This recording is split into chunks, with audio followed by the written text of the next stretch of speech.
একটা ভ্যান গাড়ি। এই ভ্যান গাড়ির সাথে পরিচিত আর কি আছে? আমি তো চিনি, কিন্তু আবুল তুই আবুল আর একটা আবুল তুই আমাকে হাত দিলি কেন? তুই আমার আবুল গুলি কেন? তাহলে তোর কি কম আমি? আমার স্যার কবি, কারণ আমি তোর মালিক, তুই আমার চাকর। আমি তোর জানি আমার মালিক কেন বল? আমি কি করছি? তুই আমার যতবার তুই করে কবি আর নাম ধরে রাখবি, ততবার আমি তোর থাপ্পড় দেব। মনে থাকবো? তাহলে ঠিক আছে, আমি এর থেকে আপনি করে বলবো, স্যার বলে বলবো। তারপরে স্যার আপনি আমার গায়ে হাত তুলবেন না।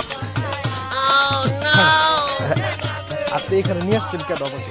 আপনি কি ভ্যান গাড়ি চালায় আমার পুরো গ্রাম ঘুরে দেখাবেন?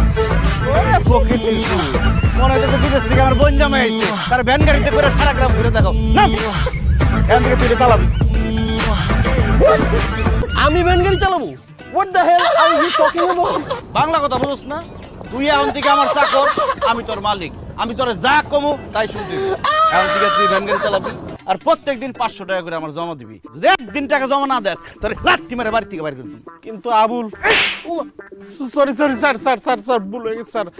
স্যার আমি তো ভ্যান গাড়ি চালাইতে পারি না স্যার। যদি বাইক হইতো তাহলে চালাইতে পারতাম বুরুম বুরুম বুরুম করে। পৃথিবীতে কেউ কোনোদিন কাজকর্ম শিখে আসে না, পরিবেশ পরিস্থিতি আর কাজটা করতে করতে সে সেটা শিখে যায়। তুই ভ্যান চালানো শুরু করে দে, দেখবি একটা সময় তুই পাক্কা ভ্যান চালক হয়ে গেছিস। কিন্তু আমি যতটুকু জানি ভ্যান চালানো অনেক